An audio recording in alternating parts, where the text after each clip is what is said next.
You know, it would be kind of awkward if people were really getting tired of everyone talking about the Ionios Moments art book by now. I haven't released the last video before I started recording this one, so I don't know what the reception for that is. Based on when they're supposed to come out, like, I'm gonna have to be finished with this one the same day that one goes to the public, so, you know, that's gonna be fun. We're talking about the actual art in the art book this time, so I hope you're ready for that, and ready for this being a lot more of a PowerPoint than the last few art book videos I've made, because we're just talking about the images, and there's not really a lot of text to talk about, so it's gonna primarily be that, and not even gameplay or cutscenes. Also, as this is a Xenoblade 3 thing, this video will contain spoilers for the entire numbered Xenoblade Chronicles trilogy. It will not cover spoilers for Xenosaga, besides the Xenosaga references in the main game in Future Redeemed. I'm going to mention that they are references if they come up, but I'm not going to talk about any connections or actually spoil the plot of Saga. I apologize if this ends up getting annoying, but I do intend on mentioning the page number for every single piece of artwork I talk about, so if you have your own physical book in front of you, you can look at that instead of the video.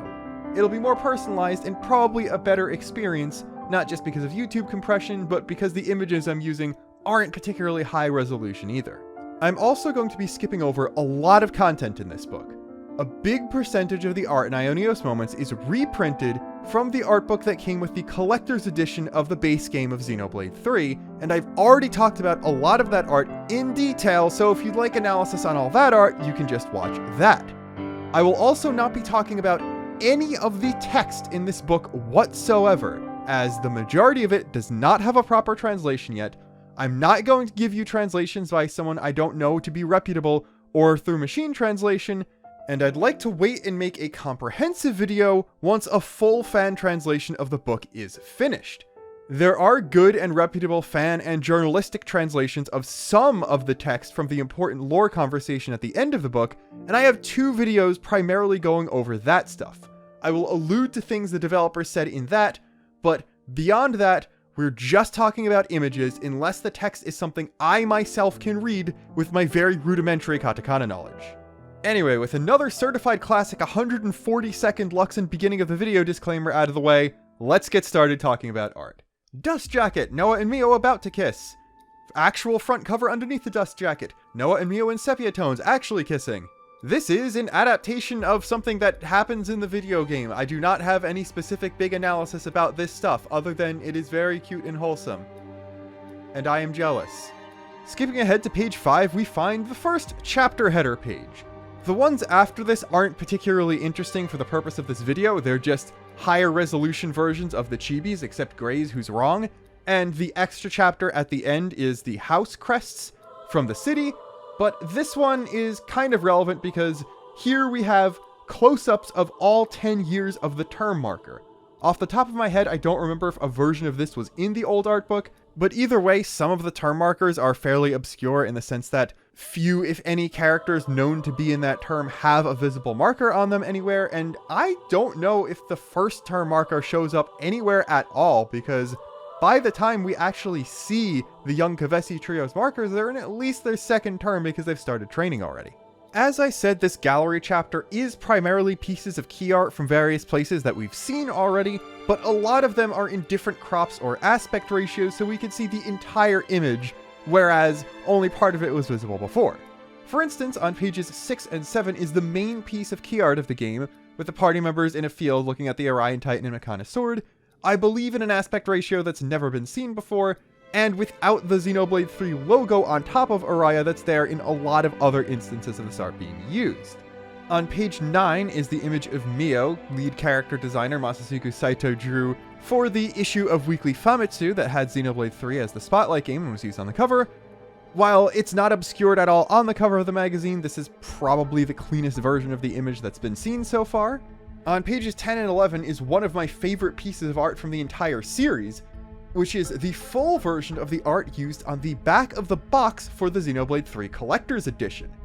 This is cropped a whole lot tighter there, not showing off the entire Makana sword, and not going to the left of Orion. So we don't get to see any of this really cool misty Erythia Sea or an extremely cool and imposing looking Agnes Castle, as well as some fantastic work in the clouds. So I'm really, really glad we get to see this now. On pages 12 and 13 is the new piece of Saito art for the soundtrack, and while this is the same aspect ratio as it was used there, technically on the box of the soundtrack, the art is stylized like a photo that has a piece taken out of the upper left and lower right corner, so this is the full piece of art, even though most of what was missing was very vague detail work or just white space. Page 14 is the uncropped front cover, showing that it was cropped at least a little bit from every side, so we now can see the top of Noah's ponytail, the entirety of his left shoulder, a little bit of his pants, and just a little bit of the hem of Mio's hoodie that was missing before. Page 15 is the Saito art for the Mio scale figure that's yet to come out as of recording. They used this image as the teaser when they first revealed that Mio was getting a figure in the first place, so I'm pretty sure this isn't even the highest resolution this is available in. Pages 16 and 17 are the future deemed key art in its full glory, and page 18 has two things on it. On the bottom is the DLC key art in its clean form, which has been seen technically before, but on the top, this image of the party members at camp was used as a very blurred background for certain parts of the Xenoblade 3 official website, but as far as I know, this is the first time just the straight image has been available without having to, go into the HTML sources of that web page and extract it that way. Moving into the next chapter, which is all about characters. It starts out with a bang on pages 20 and 21 with a big relationship chart about a huge amount of characters. A large amount of them are not on the affinity chart, so this isn't just completely reposting the character relationships from there, so I would be very interested in seeing this get translated eventually. We start, of course, with the main cast, and they get a lot of love here, all having 5 or 6 pages dedicated to them, as opposed to the 3 or 4 in the previous art book. That being said, one of those pages is taken up just with their main piece of official art and a bio, with maybe one character design comment by Saito, and a lot of the other art is reprinted from the other book. With Noah's, page 24 does have some insights on how his outfit was put together that wasn't in the previous book, but the big image showing how the belts on his outfit go together was in the previous book, and the only difference here is that it does have commentary and annotations that I can't read, so we're waiting for a fan translation on. The bottom row of page 25 seems to be interesting, showing that Noah is wearing a sweater underneath the Kevesi officer uniform, and connecting some of the aesthetics on that to the generic Keves soldier uniforms, but the middle row, showing off the turnaround of his Kevesi officer uniform, is also from the other book. It was just in the outfits section and not the Noah section. On the next page, though, I immediately run out of things to complain about, as one of my favorite things about looking at Saito's concept art is all of the expression sketches he makes for characters. The collector's edition art book contained a few for everyone who had them, but it had 6 each for all of the main characters. Most of them in this book have 24. I have to say I'm a pretty big fan. Page 27 even includes a bonus 5 expression shots of young Noah, as well as the concept art for the outfit he actually wears in the opening cutscene. Weirdly enough though, there's no concept art for his young soldier uniform. Just this shorts and sweater outfit that he doesn't ever wear, so I wonder where that came from. Moving on to Mio, for some reason on the top of page 30 they show her taking her clothes off. I partially don't know why they did this.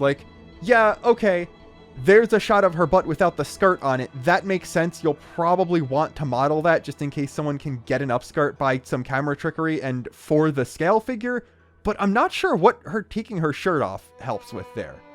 There's art of the inside of her jacket, and that makes sense because M dies and the clothes are left behind, so they do need to model all around, but I'm not sure what the purpose of her bra is. I don't think they needed to model that in any scene, so whatever. Thank you, Saito. Looking at page 32, I wonder what's so special about Mio specifically, because she's the only character to have her expression sheets with the blue pen and slightly more sketchy style with less construction lines erased, as opposed to the cleaner and more detailed black pen style. Maybe she was either the first character to be made, or the last character to be made, or Saito just felt like doing that. Doesn't even match any Nia concept art from Xenoblade 2. On page 33, we get a diagram showing how Mio's braid works, as well as a better close-up of the face of the unused young Mio concept design that was in the previous book. We're going to do something a little bit unorthodox here, and return to page 29 for the last bit of Mio stuff, because I had to save this for last. Here we have 3 iterations of a turnaround. just showing how her outfit looks from all angles and with and without arms from the side. The top one appears to basically be used in the final game, and this is the version that appears in the Collected Works art book. The bottom one is missing a little bit of detail and doesn't really have the coloring of her core crystal down yet. And the middle one only has one fully colored, while the others are still black and white. Also, she has an Aegis core crystal in that one. What does this mean? To me, it does seem pretty clear, based on the differences in rendering and detail in the one piece that is colored and the lack of color in the other three, that this was the first iteration of these, and the others came after it. So it's likely they weren't entirely sure what her core crystal looked like, and they pasted an Aegis core in there just as a placeholder. That being said, there's no way they didn't write the story before they had Mio this close to her final character design, especially given the multiple pre-looking like this character designs we've seen Mio have. So they must have known she was Nia's kid, and that Rex also had kids with Pyra and Mithra, and that whole relationship was a thing going on. So why did they pick the Aegis core specifically, not just like a very generic round core crystal? Like, they probably had a version of Senna with a core crystal by then. Why didn't they just use Senna's? That would go in better with the proportions that Xenoblade 3 had, because they are significantly different from 2, even with the same character designer. What was the point of this? Why was it specifically the Aegis core? I couldn't find any concept art of Pyra or Mithra that used an Aegis core that looked exactly like that, so it might have even been originally drawn for this as well, which is extra bizarre. And yeah, ultimately, the answer is probably that it was a placeholder, but there is a distinct non-zero chance that, at least initially, it wasn't Rex who got Nia pregnant, but Nia who got Mithra pregnant, and that's where Mio comes from. Not only is this distinctly within Nia's power set to do, even if she usually lacks the necessary biology, but it also fits within the lines of the relationship those four characters have, so this remains a possibility, albeit a far-fetched one. Moving on to Uni, on page 36 we see a few test renders of her actual in-game model. She's wearing several different outfits, including a previous version of her final outfit that has the under hoodie that she wears a lot more yellow as opposed to the lime green. I'm wondering if this all had to do with the lighting tests on her wings, because in the initial reveal trailer the lighting on them was significantly different than it was in the final game, making them appear to change color between a purer white than she actually has and almost black. So this might have been testing around with her various outfits to make sure the wing colors didn't clash with them, and also fixing the lighting related to that. 38 is fun for a few things. First off, we get some expressions that Uni doesn't really make in-game, and her hiding her face behind her wings while blushing is adorable, and just like Noah, we also have young Uni wearing a sweater and shorts, mimicking Shulk's original outfit really more than anything, as well as a close-up on her face, and concept art for the outfit she actually wears in the opening and closing cutscene. Next up is Tyion, and on page 41, we see a close-up of his hand showing off his term marker, some concept art of Mondos that was in the original art book, but I think does bear repeating because there's even a guide on technically how to fold your own, as well as some small comics featuring them. The next page has a better look at his original Agnian military outfit, including a lot of different modular pieces and how that stuff goes together. And of course the obligatory more expressions, as well as the concept art for his glasses themselves on page 44. As seen from other art and explored in my other videos, Lanz's concept section is kind of always the most boring out of all the main characters, because his design seemed to have been finalized the first.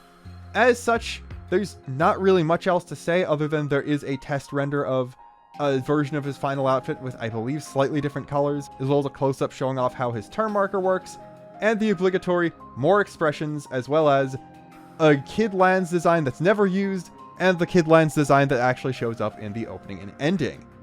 I do think it is time to congratulate Senna, because she did not get the short end of the stick. On page 52, we can see her getting the classic Xenoblade 2 style, completely naked character with Barbie doll anatomy to show the entirety of their ether lines. Page 53 shows off a bit more of the mechanics of her little side ponytail, I guess that's what that's supposed to be. And 54 and 55 both show some more very cute expressions of her, as well as a surprisingly smug close-up on the bottom.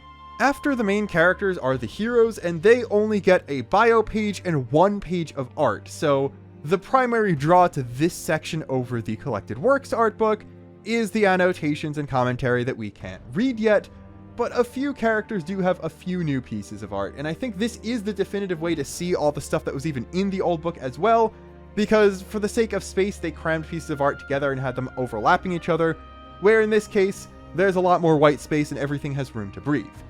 A few characters did get some new stuff though.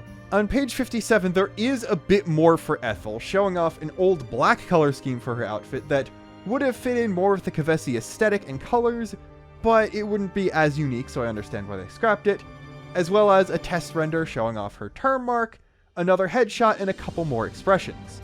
Valdi on page 59 has a few more images added to his turnaround and a couple more close-ups on his outfit. Riku and Manana don't get anything of themselves, but on the bottom of page 65, we can see concept art for the Yumsmith outfits, which is of course incredible, as it is in the final game. Juniper unfortunately does not get anything. I was hoping for a lot more Fluffy Cat content, but we can't find that here. Alexandria gets a little bit more concept art showing off how the horns she wears in her hair work. Monica gets a few more expressions, as well as basically a mix and match between the version of her art with and without the eye patch, and a couple outfit close-ups. Triton actually gets the version of his art without the helmet printed at all. I don't know why that isn't there in the collected works art book, especially because the same 3 concept sketches of his face in this book are there as well, but whatever. Miyabi gets pages 84 and 85, and she is honestly kind of sus.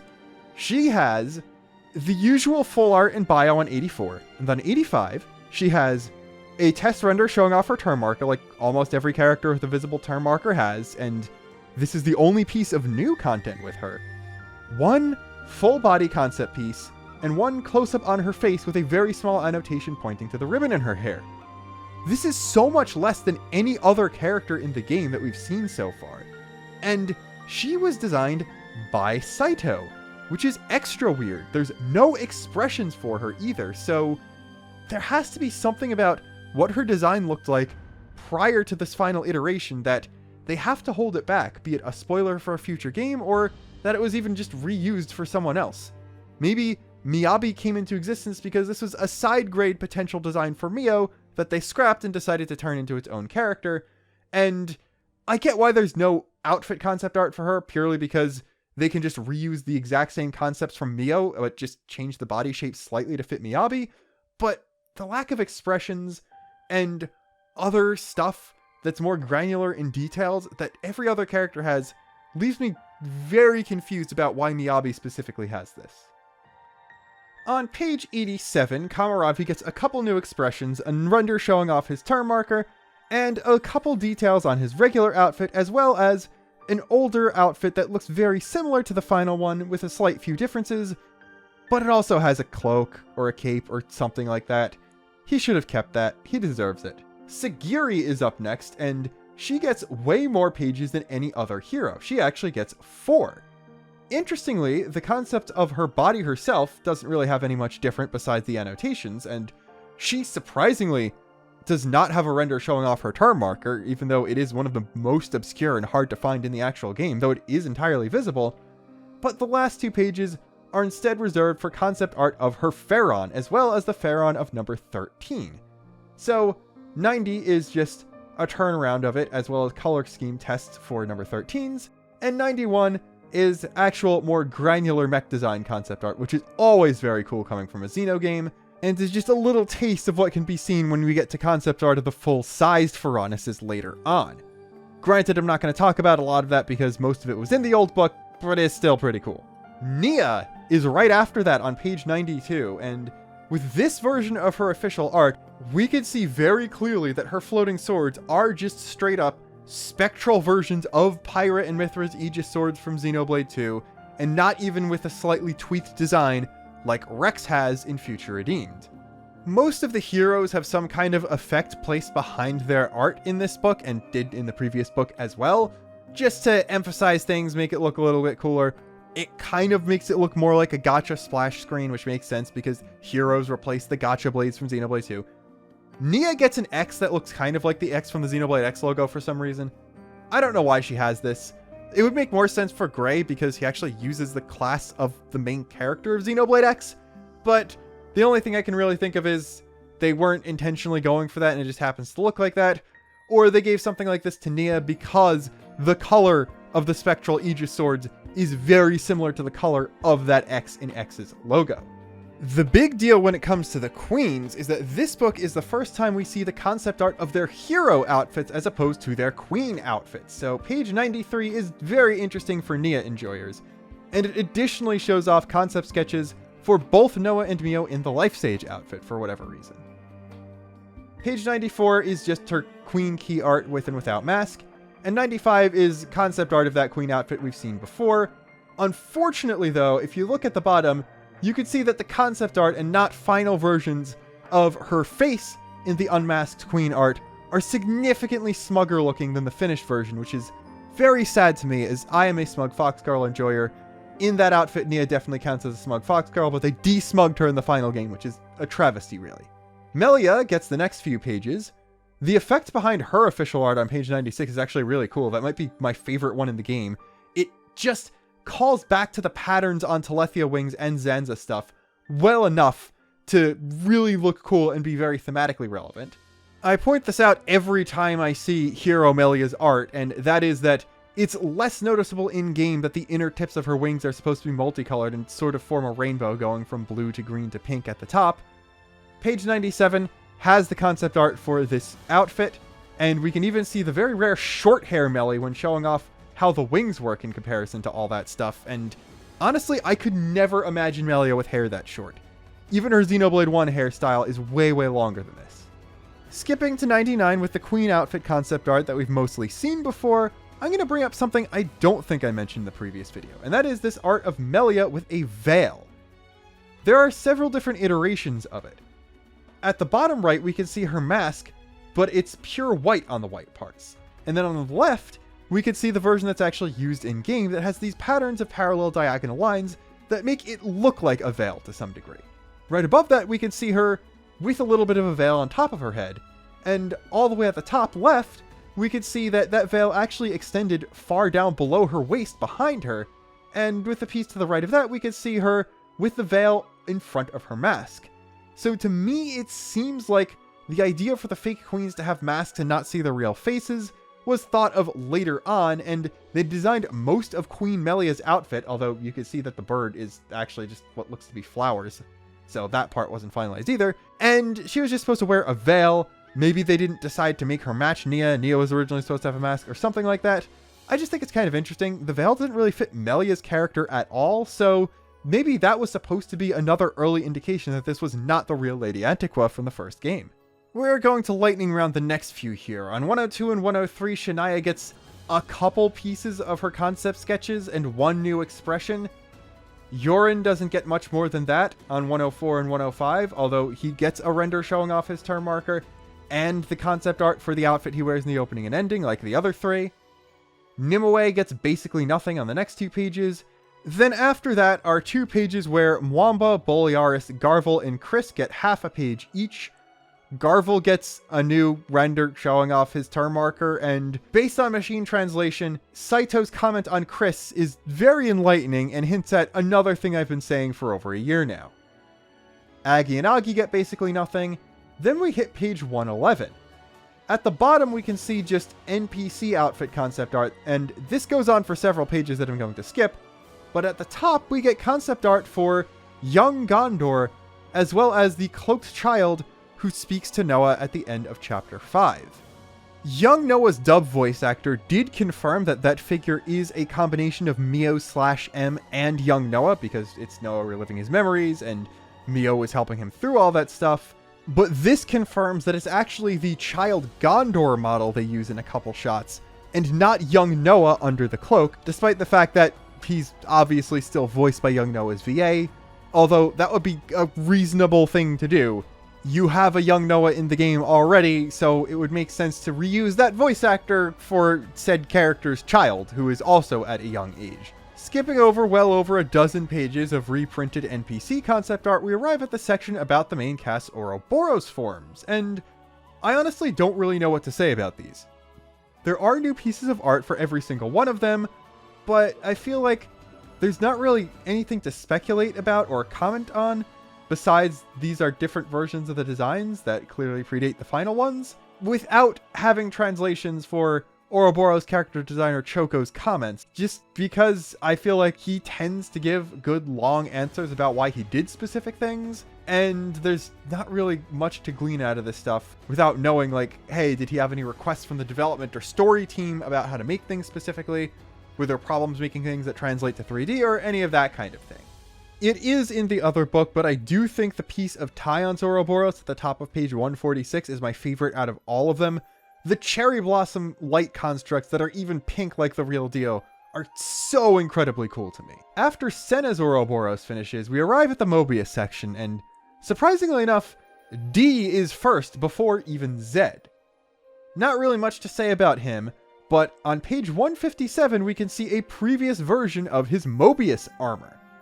It looks pretty cool and has a slight Western design motif, so it's possible before Gray existed, Dirk was the actual cowboy character in this game, which is crazy to think about. And I know they changed it to preserve the homogeneous look of Mobius armor, which was a very intentional design decision that has important thematic layers to it, but honestly I think the concept armor looks cooler. He does at least get to keep the cape and the collar in his final design, but the different shades of red as opposed to having to splash in gold and silver, and the lack of the purple core crystal breaking up the color, just makes it look extremely cool. I would not mind if the gunslinger character in Xenoblade 4 reuses this exact outfit, even though hopefully it won't actually be Dirk.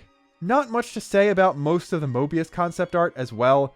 Like, yeah, the more important ones get more expressions and several new pieces showing off various parts of their outfit or their armor or masks. N gets some very funny expressions on 163, and interestingly enough, M's expressions on 167 give her regular Mio's braid.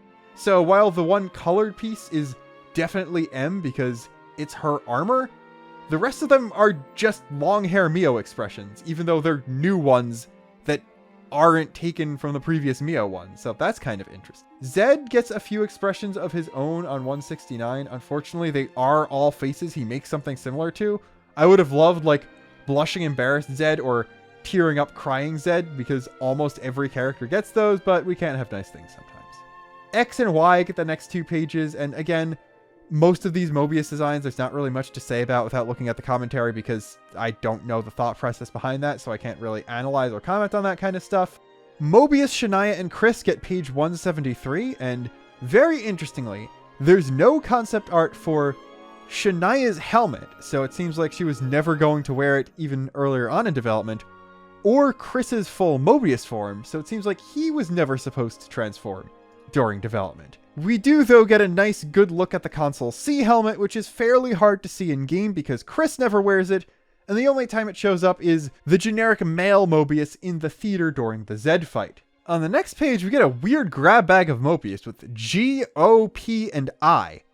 O and P get face reveals, which aren't present in the game or previous art book, which is very neat, and I have to say P is making me feel things, and I'm not talking about having a full bladder. We also get a close-up look at the Mobius Eye helmet, which is visible in-game by visiting Irma's hideout, but she herself never wears it, and it also, similar to Chris's, shows up in the amphitheater during the final Zed battle, as all the generic female Mobius Zed summons are wearing Irma's armor.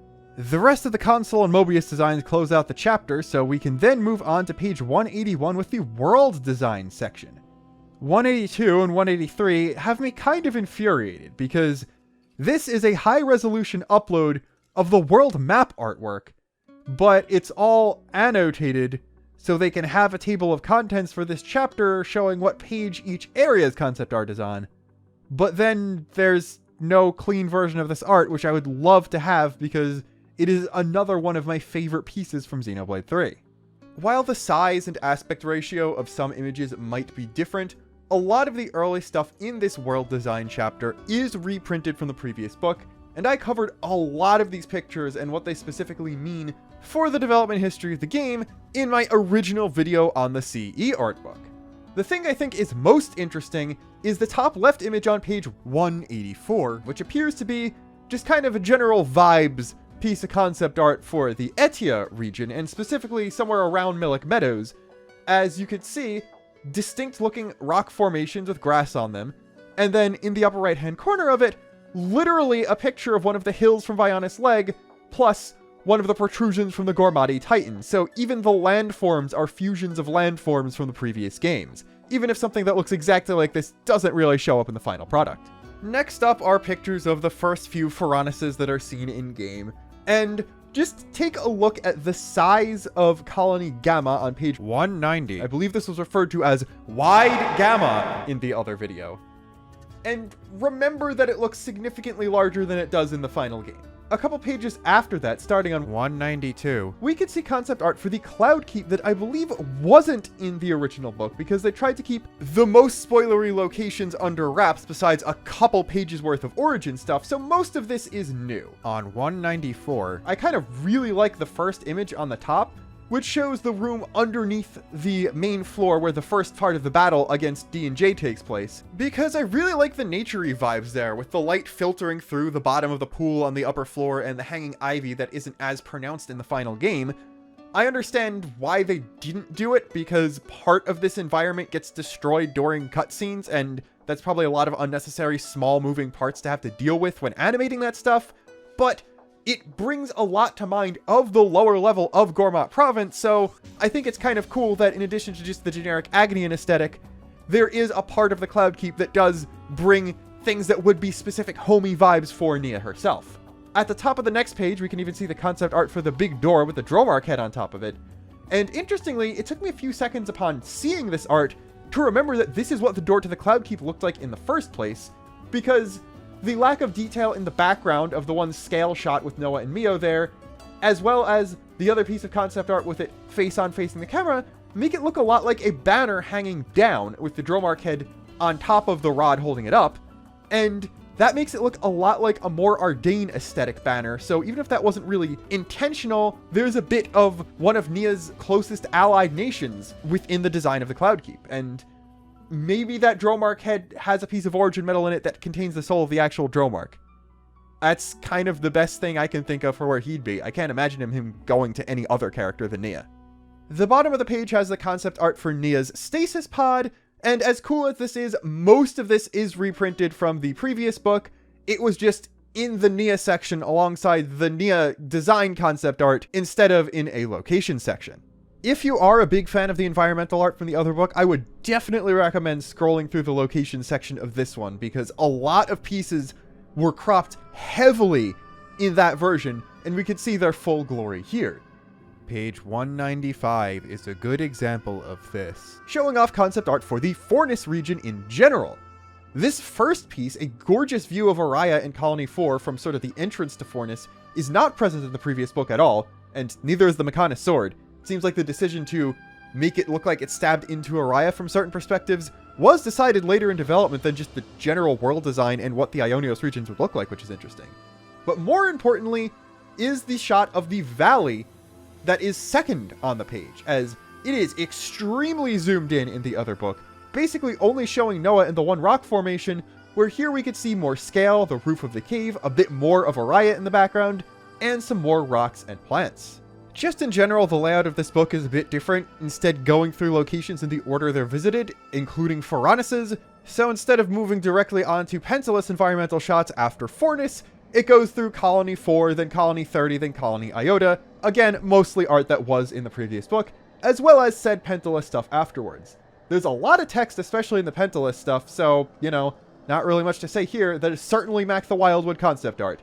I don't know if this is a good or bad thing, but after so many years and multiple apocalypses, on page 207, we can in fact see that there are US street signs still visible in Mac the Wildwood. The funny thing is, the first colony they show off in the Pentalus section is Colony 5, one that's destroyed mostly off-screen and you're never required to visit, only featuring inside story Uni, before moving on to, like, actual important ones to the main story like Colony Tau and Lambda. I don't know why. I guess that is because 5 is closer to the entrance of Pentalus than those two are if you're coming from Fornis, but it's still kind of silly. The Keves Castle region has a few new pieces that I'm interested in, but again, without annotations, not really much to say. Though on page 213, I'm very interested in the Fort Oroboros concept art, because there is a blurb from a staff member talking about this specific page worth of art, and I'm extremely curious to see if they bring up the very obvious connection between Fort Oroboros and the castle town outside Alchemoth in the opening and ending. Moving past Cadencia region and city stuff, we arrive on page 226, and mainly the piece of art at the bottom, which says, Eichi no Koroni. So yes, they did in fact have concept art for specifically H's colony, which is extremely funny to me. This design serves double and honestly more important duty as being the generic Kavesi colony design throughout the entire game and even making some appearances in Future Redeemed. I'm assuming they just decided to label it as H's because that is the most important colony to the active story that uses this design even through the DLC. I'm not nearly as interested in the name though as I am the size. This is going to be reiterating something from the last video where I talked about a developer statement where they said the Faranuses were initially supposed to be bigger and have more buildings on them, but this was scaled down due to technical and game design limitations. This appears to be concept art from before they actually started modeling the colonies and decided to make that reduction in size and stuff for the purposes of getting something on the base Switch to run at all in 2022, and probably for gameplay reasons, because having as many colonies as there are in the main game and also having them be larger towns probably would have gotten very tedious. So while I wish there were more large towns than just the city and Fort Oroboros basically, I do think it's good that they decreased the size of the average colony to what it is now, as opposed to making everything the size of Oroboros or something like that. I just also want to point out that I said basically this exact thing as a suggestion for why these concept Faranuses, like this and Wide Gamma, are bigger than the final game way back in my first video for the CE art book, and what did you know, Ionios moments proved me right yet again. This seems to be the game where Monolith Soft really mastered work smarter not harder, and you know what? Good for them. We're going to skip over a lot of stuff about Agnes Castle and other Cadencia things and go straight to page 243 because this is where Origin begins, and Origin only really got 2 pages in the previous book, so there's a lot of new art, and we can see that even Origin was hit with the stick of make it smaller for when we implement it into the actual game, as seen very quickly in the second main image that has a much larger scale and intimidating and imposing aura than anything in the final game, even though, yeah, you could see a Noah for scale there in the bottom, and it doesn't really look that much bigger than the analogous room in the final game. So this is just a case of the developers actually making the game not being able to fully realize the vision of concept art. And yeah, obviously the lighting is much better and sets the tone a lot better because you can get that better in what appears to be a painting of some sort as opposed to a fully rendered video game that also has to have moving parts. That's cool and all, but I'm obviously most interested, besides the untranslated text box, in the top right of this page because it shows off the mask on Origin. It was known that Origin had a face since the game first came out, because it is shown off a few times in game, which yes, does technically make Origin another robot girl designed by Tora, make of that what you will. But I'm very intrigued by the fact that there are actually complete versions of the gold mask on the face's right side and the silver mask on the face's left side, instead of just showing off the face as a whole and then the 2 sides of it. There are symmetrical gold and silver masks that one half of each is taken to form the mask actually on Origin. I'm starting to think that the way Origin was designed between the universes wasn't actually physically each world made one half of the sphere, but both of them made an Origin, and those 2 interlinked with each other to form the Origin we see within Ionios. There are CGs showing the construction of it from both sides, but it's incomplete enough where we can't tell if they're only making half a sphere or if they're making the entire thing, so it's a very interesting thing to think about, and it's something I would love to see be explored in a future follow-up game that allows you to just see Origin hanging in the air or lying in the ocean now that its purpose has been fulfilled. I have to also point out page 248, which are concept pieces for the room Melia and the final end fight are in, and the one in the middle, that really just looks like a full Renaissance painting, which does track with the fact that Melia is the requisite character to get crucified in this new Xeno game. After Origin ends, there's just a few pages of generic Farana stuff and unused colony designs, but I'm going to pick up again on page 254, as this is the concept art for the prologue town, or basically the very Fort Oroboros city-planned town that exists in the original Xenoblade 1 world and the interlinked world after the end of 3. There is an untranslated annotation box here, and I'm wondering whether this one or the Oroboros one will point out the similarities. My guess would be the one here for the prologue town is actually going to just be talking about the clock and its importance to the story of the game, the symbology of stopped time, while the Fort Oroboros one is the one that brings up the connection. Page 255 even highlights various fabric patterns on the awnings above stalls that we barely get to see in the cutscenes, only really seeing them in the ending when the camera zooms out and goes into the air above Noah. So this is really cool, and it's also especially nostalgic because, while I'm assuming this town is a rebuilt Grandel because Alchemoth is right there, this aesthetic and even the buildings bring to mind Colony 9 a lot. Now, obviously, we can see the Xenoblade 1 Colony 9 in future redeemed, so we know that's how the colony was represented in Ionios, but that might not be how the colony actually looked in the Xenoblade 1 world at the time Ionios formed because of how Origin works and how Ionios is technically a sort of reconstructed memory space, and obviously because parts from the Tornin Titan still show up there, so Colony 9 could really look like anything in the outside world. But yeah, it doesn't really matter which this is, actually. Subtle Xenoblade 1 Easter eggs are probably one of my top 3 favorite kinds of Easter eggs to other Xeno games within Xenoblade 3 as a whole. On page 256, we see some really interesting and obviously very early pieces of concept art. Now, the katakana annotating all of these just says image board 1, 2, and 3. So this is especially concept art and not even illustrators designing something the exact way they want the modelers to represent it when they're building the actual video game. This is an image board for throwing ideas together, seeing what sticks, and deciding on the ultimate vibe and tone of the game's visual aesthetic. Now, obviously, image board 3 is basically Alchemoth as it appears in Xenoblade 1, but it seems like they kind of wanted to have that as a baseline before going into things like how it would be turned into Keves Castle, and even how landmarks from the other games would be represented in the world of Ionios. You can especially tell that this is a very early version of the main party because, well, based on the bottom left one, image board 2, the party members are a blonder uni with longer hair, Chilchuck with a flintlock rifle, Mio with a spear, as seen in the very early Mio concept art in the developer section, Rex with the Monado Rex, Lanz seems to have been originally using a design that was later repurposed for Guernica Vandam, and the OG Senna appears to basically be Emeralda from Xenogears, so changes were definitely made. The next page, though, is honestly an example of a fairly rare Luxon L, as all 3 of these images, image boards 4, 5, and 6, I interpreted as actual concept art for locations that appear in the final game, and not just image boards. I primarily focused on 6 a lot in my CE art book video, because that one I took to be concept art for the city, and not just an image board thing that later morphed into some design aesthetics that were used for the city. I'd say image board 4, the one with the disembodied torso of Mor Ardain, is the one that was the most used in the final game.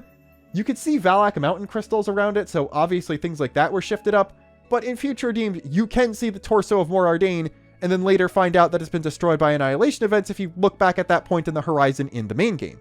It was still recognizably Mor Ardain, and I was trying to say that the entire time, but people didn't believe me until Future Redeemed came out, but it is nice to see that something like this was still used, in spite of how much things did actually change throughout the course of development. I also do just love the art in Image Board 5. It's kind of interesting that this whole idea of a circular carving taken out of the land with small bits floating on top of it that was created by an annihilation event wasn't used more in the final game. I'm guessing part of this was due to technical limitations and it ended up not looking great with so many suspended small particles, but they did something similar to this on a larger scale in Xenoblade X, so it is kind of unfortunate they didn't have that even as a visual callback to X, if not something to further the story of 3 itself. After the image boards end, we just get a few pages of Levnesses, and then move on to Pharaonesses. The very first ones we get to see are the ones Ethel and Kamaravi use in their fight against the party, and then later each other and kind of Mobius a little bit. And I think 274 is the most interesting page out of all of these, because we could see several concepts for Ethels. One of them looks kind of like the Mechanis itself, one of them looks a lot more like Face Nemesis, and a lot of them look like older Xenomech, so it's kind of curious that they went through all of these different things and decided on basically a smaller and more humanoid Kevesi Pharaones instead of something different. I understand why they did it for thematic reasons, and Kevesi and Agni and stuff all being uniform is part of the important themes of the game, but I don't know, some more unique designs would have been cool because it is a very unique character and a very unique fight. You could see some of the same for Kamaravi's as well, although the color scheme was figured out way earlier because basically all of them are primarily red and white with some splashes of yellow.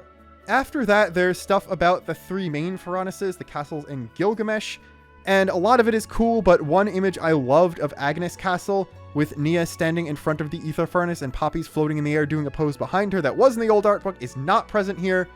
That's unfortunate, not because I expected there to actually be a lore drop annotation about that, but because I wanted it in higher resolution. But it's very easily noticeable in the other book, so you can easily find that if you'd like. And then on page 283, we get into Origin's mech form, which is very cool. I'm especially interested in what the annotations have to say here, because there are several design similarities between specifically this form of Origin and some very important and intriguing things from Xenoblade X, and I want to know if they even coyly hint at connections here, or at least acknowledge the design similarities, as well as wanting to know if this form of Origin is based on something specific from the other worlds, or just a generic cool-looking concept, because at least from the sensibilities of Bionis and Aurest, it does seem relatively alien, so I wonder if it does pull in things that I'm just not noticing. After this, we get several pages of creature designs, and while these are awesome, and I love Atils so very much, also there's a page entirely dedicated to Gulkin, so I'm a big fan. There's not really a lot to talk about here, especially without translations. So we could just move on to page 293, where I would like to just point out this concept art for Seraphic Seratinia, and how awesome this looks, and how I'm getting kind of tempted to jump into Monster Hunter with Wiles now that I'm looking at this art. So we're going to keep scrolling here, because the next 5 pages are dedicated to the Mobius scrabs. And there's not really much to say about the designs of these in particular, because they're all just kind of the same design but in a different shape. But God, it's actually really cool how they were able to take existing skeletons and base models and wireframes from models of varied things that already exist in the game, and then make not only a unified aesthetic between all of them, despite them mostly being organic creatures and not mechs or stuff like that, while also making them seem really alien and unsettling, despite the fact that they are reusing animations primarily from regular flesh and blood fantasy creatures that we've seen throughout the entire rest of the playthrough. Honestly, just props to the design team on this one. Not really much else to say there. Next up is a huge subsection about objects design. Again, there's not really a whole lot to say about this stuff, especially without the annotations, because I feel like that would shed more light on things. I mean, page 301 has Mio about to serve you a couple pizzas Frieza style, so that's kind of neat. Page 302 is Uni's gun spinning around and her having a great look on her face while that happens, but that was one of the preview images, so we've seen that and talked about that already. There's a lot of cool stuff about the actual form and function of the transforming weapons Lanz and Senna have, so that's cool. And most hero weapons also get a lot more details and close-up shots than were in the previous art book, so that's always a good thing to see. We're going to skip through most of that because a lot of it just isn't really interesting without translations or without the design language knowledge to know why this stuff is cool. I would like to look at the Kavesi soldier stuff on page 312 though, especially the generic sword on the left and in the middle, because this is the type of Kavesi sword Noah has before he gets Lucky 7 and it gets transformed into the sheath/gauntlet thing. Despite all that though, on the last image we can see the crossguard kind of coming apart and there being a fidget spinner shaped piece of something that's a slightly different color than any of the rest of the sword there, so I have to wonder, is there a small piece of origin metal in all of those swords? And Noah having one of those from the start is why he was able to do so many great things even without Lucky 7? Food for thought, I guess. There's no extra hints for things like what Noah named his sword here or any official names for other weapons. Basically, each header will just be the name of the character that uses the weapon, or in the case of page 314, it just says city, and there's the concept for the generic city sword and shield stuff and their guns. Page 315 is End's sword, and there are a few pieces that weren't in the other book, and that's interesting. Very weird is the one of Noah Oroboros' Sword of Origin overlaid with End's sheath. I'm guessing they designed that first before designing End's Sword of Origin, which you could see with its proper color scheme and slightly different profile right below it. Not much else to say there, other than you could very clearly tell that End's underlying Lucky 7 Origin Metal Blade isn't a carbon copy of Noah's. It is different coloration and a different, slightly larger guard on it. Moving ahead a few pages, we find something really weird and funny. Page 318 is the end of the humanoid character section and the start of the monster section, and it goes from Ethel to Kamaravi, then to Melia, which makes sense. But for some reason, I guess because they already had concept art of Nia's Catalyst Scimitar elsewhere from Xenoblade 2, and the Melia stuff here is specifically the form her staff takes when she inserts it to control Keves Castle, so it seems like for the regular staff they did just reuse art from Definitive Edition, but instead of there being a Nia section here whatsoever, it goes Melia, Bonnet. I don't know what else to say about that. It is really funny. After the monster weapons section ends, we get into the Offseer section where we can see concept art for Noah's flute, Mio's original flute, Miyabi's flute she later gave to Mio, and Chris's flute, so that's kind of neat and all. Then Mio's diary, her comb, her mirror that she only uses in exactly one scene, and then the actual pages from Mio's diary that show up at the end of each chapter. I believe they have been translated, and they're either just the English or Romanized versions of the Japanese lines she says in the voiceover over the save screen at the end of the chapter, so I don't think there's much that can be gleaned here.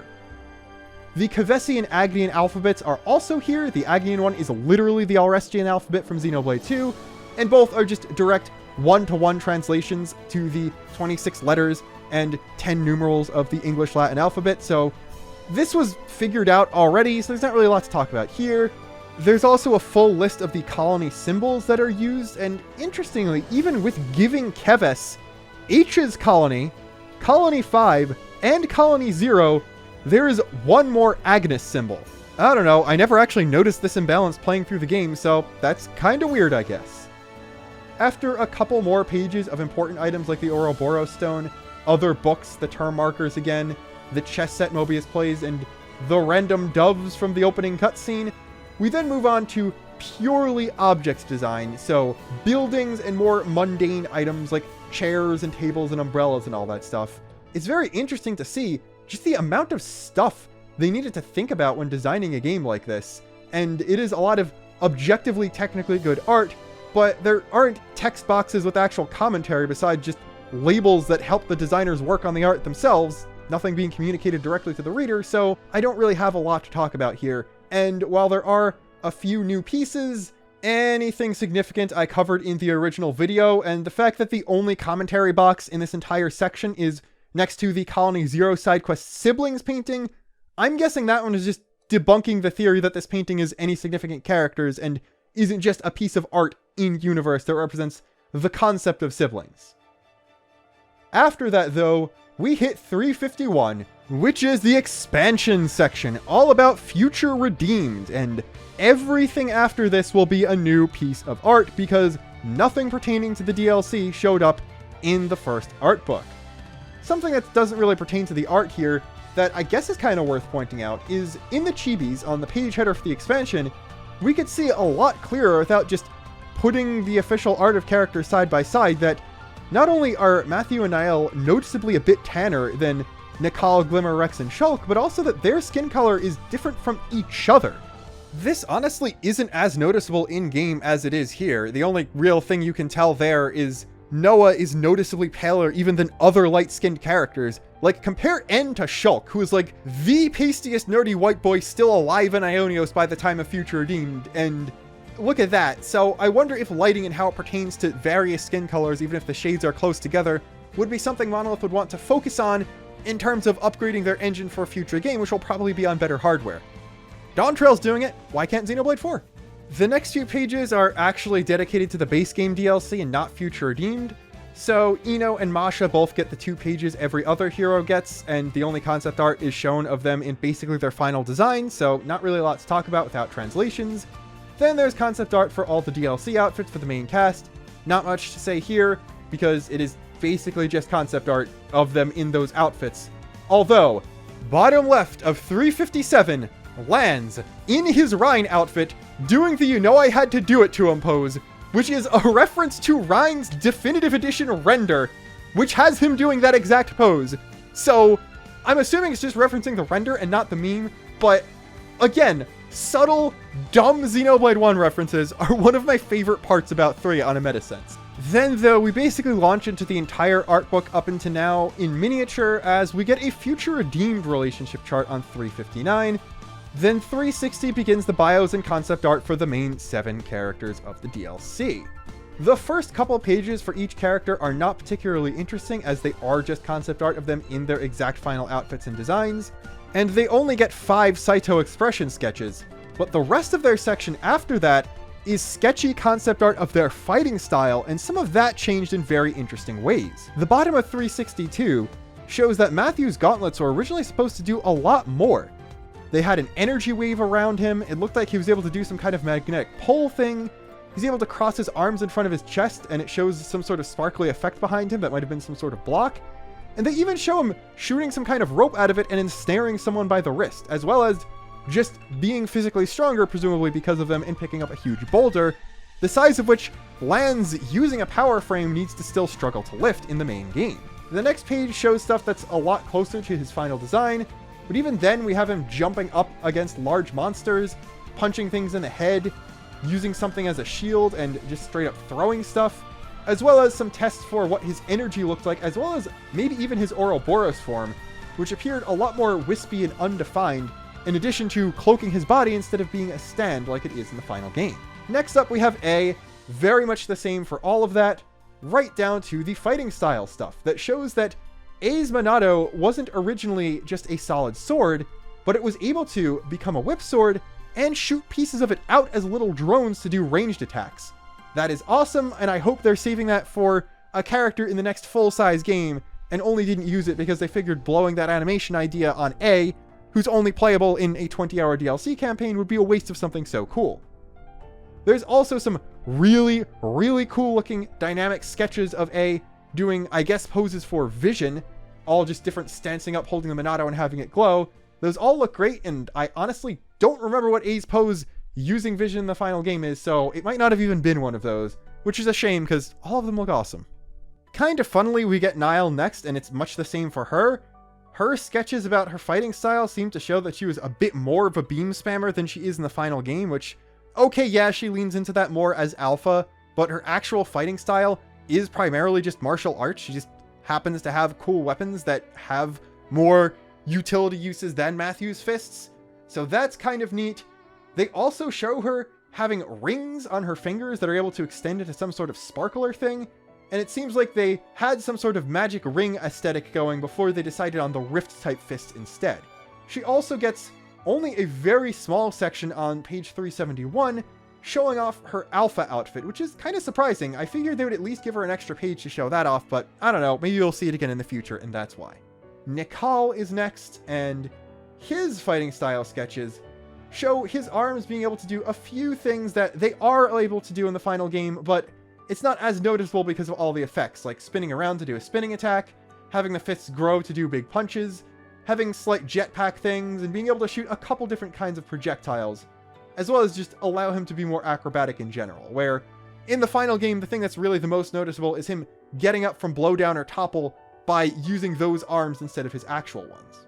Glimmer is slightly more interesting, as they show her using her staff for a few things she doesn't in the final game, swinging it around a bit more, creating rifts in the ground, and it also seems like the instrument she used changed a little bit in its design as well, and was able to shoot like actual Kamehameha beams and some sort of like bird familiar looking thing, instead of just pure fire like she's able to do in the final game. Next up is Shulk, and he gets completely shafted for literally no reason. I guess they realized that they'd be able to just primarily use Dunban animations for him, so they didn't need to conceptualize his fighting style, and he only gets one page besides the one with his bio and main art. He's treated like a hero despite being a main party member of the DLC, which is kind of funny. Rex, on the other hand, because they needed to design a new fighting style from scratch, actually gets 4 pages like everyone else, including showing off how he holds his swords, twirling them around, and even being able to combine them from the hilts instead of sideways to make a replica Numa sword, so I don't know. That looks really cool, but I guess they figured it would be too close to Ashira's weapon to use, even though I kind of would have preferred that instead of a Numa sword. Like, these aren't Pirate and Mithra's swords. While he can fight with them largely the same because of how Ionios works, and because they're probably made by Shulk, I think it would be kind of neat if the true Numa sword level of power was only achievable with the actual Pirate and Mithra swords, and him being given power by the actual Pirate and Mithra, and he can't be quite as strong as he can be with them alone, but I don't know. He's already the strongest in gameplay purposes. Maybe they should have just done that to nerf him, really. 385 does show the Pneuma Sword, so it seems like they abandoned that idea or are only going to use it for a couple arts, and the Pneuma Sword was always intended to be his most powerful thing. But I'm kind of more interested in the top picture, because at the top right of that slide, it shows him holding the Mithra Sword up, looking like he got struck by lightning, and then just shooting a beam out of the Pyrus Sword, which, like, we did not need to give Future Redeemed Rex projectiles. I guess this is the one part where Monolith had restraint, because they're not very good at that most of the time, let's be real.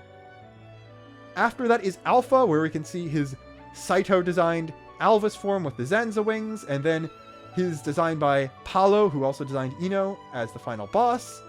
Then there's Riku. Riku just gets one page, which is just his bio, because this is the exact same art he has in the final game, even though he does not have his sonic screwdriver until he shows up in the base game, so they could have technically made a different piece of art with him not holding it, or holding like a wrench or something, or even his ultimate hammer, and that would have been more accurate. I'm not even sure why they didn't just edit it to have the hammer or something like that. N is next. This is just his other official art, but without the mask. He looks very upset and sad, but it's N, so if that happens. Then we get very small sections for Linka and Panacea, Gondor, Kyra, the one girl that Niall was close with who died, just the Liberators, which for some reason, yeah, they do use a generic NPC for the male outfit, but then for the female one, they just use Sharla. I don't know why they did that, but there you go. There's Sharla in Xenoblade 3. Then there's some stuff about kids. There's the old city, which unfortunately we don't really get to explore at all. I really can't wait. I know it's not actually modeled in the final version of Future Redeemed, because you just see the one area that the cutscene takes place in, which I think just uses geometry from the second city, and then the outside wall and a few flashbacks in Future Redeemed, but I would love like an out-of-bounds exploration of that, because that would just be cool. Then there's concept art for all the houses in the past city, and just a small piece of the woods that you start Future Redeemed at. A bit of the Liberators' Levnesses, the combined Fanus that the one Mobius whose letter I forget uses. Then there's just more weapon stuff where it's, again, just concept art for the weapons as they appear in the characters' final designs. Most interesting there is really just 395, where you could see the Pneumacore appearing on Matthew's hand. A gets only one small box, and not really a lot interesting there. Niall, the most interesting part about hers is just the lighting looks really good. Nical and Glimmer, basically nothing to talk about. The proportions on Shulk's Monado Rex Plus on 398 look a little bit off. And there's even just regular Monado 1 for comparison that also looks wrong, so I feel like they might have accidentally squished these to fit it in the section in the art book, and not that the actual concept art looked off, because they just seem shorter and squatter than they do in any official appearance, including games and art from other games, and even Shulk's official art from Future Redeemed, so don't know what's going on there. Next up is Rex, and he gets 2/3 of the page, while Shulk only gets 1/3, but again, he technically gets 3 weapons, so that does actually make sense. The way the two swords fit together to make the fake Pneuma one is pretty interesting, and you can sort of see them opening and slotting together this way if you look at the cutscenes very closely. So not only did they practically think of how to design it in terms of how they would fit together outside of game, but they even animated it properly, which is really cool. For Panacea and Linka's stuff on 399, we can see another instance of a founder's mother just randomly having a cameo in the art book, because Panacea is Panacea, but Linka, it looks like they didn't have her design finished because she appears to be using Linka's body with Pandoria's head photoshopped onto it, and like, I don't know why she's smaller than Panacea is there either, but there's just mini Pandoria holding Linka's weapon. This too is canon apparently. Then the rest of the page is just a few objects. The radio's there, but I talked about that before. Then there's the ether furnace, some other traveling gear, and just other object stuff. And at the bottom of 402, there's one concept piece of Matthew confronting Alpha and Niall with a very cool looking rift that is exactly the rift from Future Connected. And, well, there's not really much else to say there. They probably just reused a concept design from Future Connected while they were conceptualizing how this stuff would work, and then designed the more unique one Alpha uses in Future Redeemed. I want this specific piece bigger and in a higher resolution because I think it looks really cool. After that, though, we arrive at the extra section, and the extra section kicks off with 25 pages of camp dialogue and affinity scenes just being reprinted line by line. I mean, it's great for people who don't know that there is a text dump available on the internet, because this is some of the least replayable content without straight up starting a new file. Although I do, this is a tangent, wish that all the voice dialogue in like hero quests was replayable. Most hero quests have like 1 or 2 proper cutscenes, but all the dialogue is voiced and you can't replay that at all without replaying the entire game. So I wish that was an option, but that has nothing to do with 25 pages of camp dialogue and affinity scenes. That's there. After that is the dev interview, which has only been very partially translated. There's a lot about this we don't know, but I'm not about to read through a machine translated thing and try to pick out any actual meaning from it, especially since machine translations have proven to be very wrong with this book and this section of this book specifically. So I believe we've actually reached the end of the video, because everything that's been translated by a reputable source, I've already covered.